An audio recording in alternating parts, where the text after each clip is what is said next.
ನಿಖಿಲ್ ಕುಮಾರಸ್ವಾಮಿಗೆ ಸಿಗುತ್ತಾ ಪಕ್ಷದ ಜವಾಬ್ದಾರಿ ಎನ್ನುವ ಪ್ರಶ್ನೆ ಇದು ಅನೇಕ ದಿನಗಳಿಂದಲೂ ಕೂಡ ಇದೆ. ಜೆಡಿಎಸ್ನ ರಾಜ್ಯಾಧ್ಯಕ್ಷರಾಗಿ ನೇಮಕಗೊಳ್ತಾರೆ ನಿಖಿಲ್ ಕುಮಾರಸ್ವಾಮಿ.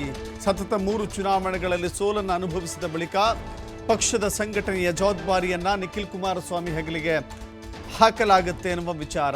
ಇದೀಗ ಅದೇ ವಿಚಾರಕ್ಕೆ ಸಂಬಂಧಪಟ್ಟಂತೆ ಅದೇ ರೀತಿ ಅರ್ಥ ಬರುವಂತೆ ಮಾಜಿ ಸಚಿವ ಸಾರಾ ಮಹೇಶ್ ಮಾತನಾಡಿದ್ದಾರೆ. ಕುಮಾರಸ್ವಾಮಿಯವರು ಕೇಂದ್ರದಲ್ಲಿ ಹೆಚ್ಚು ಸಕ್ರಿಯರಾಗಿರಬೇಕಾಗುತ್ತೆ. ಮೊದಲು ಮೆಂಬರ್ಶಿಪ್ ಮುಗಿಲಿ, ತಾಲೂಕು ಮತ್ತು ಜಿಲ್ಲಾಧ್ಯಕ್ಷರ ಆಯ್ಕೆಯಾಗಲಿ, ಅದರ ಮೂಲಕ ಅವರು ಆಯ್ಕೆ ಮಾಡಲಿ ಅನ್ನೋದು ನಿಖಿಲ್ ಅವರ ಅಭಿಪ್ರಾಯ ಅಂತ ಹೇಳಿದ್ದಾರೆ.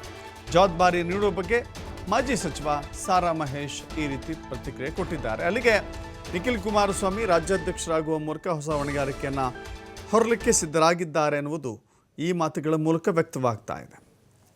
ಮಾಜಿ ಮಂತ್ರಿಗಳು, ಹಾಲಿ ಶಾಸಕರುಗಳು, ಕುಮಾರಣ್ಣರವರು ದೇಶದಲ್ಲಿ ಹೆಚ್ಚು ಸಕ್ರಿಯವಾಗಿ ಓಡಾಡಬೇಕಾಗಿರೋದ್ರಿಂದ, ಅಭಿವೃದ್ಧಿ ಕೆಲಸಗಳನ್ನು ಮಾಡಬೇಕಾಗಿರೋದ್ರಿಂದ ನಿಖಿಲ್ ಕುಮಾರಸ್ವಾಮಿಯವ್ರನ್ನ ರಾಜ್ಯಾಧ್ಯಕ್ಷರು ಮಾಡಬೇಕು ಅಂತ ಹೇಳಿ ಒತ್ತಾಯ ಇದೆ.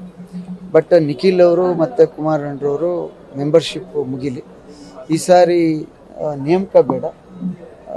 ಮೊದಲು ಮೆಂಬರ್ಶಿಪ್ ಮುಗಿದ ನಂತರ ತಾಲೂಕು ಅಧ್ಯಕ್ಷರುಗಳು ಆಯ್ಕೆ ಆಗಲಿ, ಆಮೇಲೆ ಜಿಲ್ಲಾಧ್ಯಕ್ಷ ಆಯ್ಕೆ ಆಗಲಿ. ಆಯ್ಕೆಯ ಮುಖೇನ ಯಾರನ್ನ ಮಾಡ್ತಾರೆ ಆ ಒಂದು ರೀತಿ ಮೇಲೆ ತೀರ್ಮಾನ ಆಗಲಿ ಅಂತೇಳಿ ಅವರೆಲ್ಲರ ನಿಖಿಲ್ ಅವರ ಅಭಿಪ್ರಾಯನೂ ಕೂಡ ಇದೆ. ಬಟ್ ಕಾರ್ಯಕರ್ತರು, ಮುಖಂಡರು ಮತ್ತು ನಾವುಗಳೆಲ್ಲ ಆಗಿ ಅಂತ ಹೇಳ್ತಾ ಇದ್ವಿ. ಬಟ್ ಅವ್ರು ಒಪ್ಪಿಲ್ಲ. ಸರ್, ಭಾಳಷ್ಟು ಕಾರ್ಯಕರ್ತರು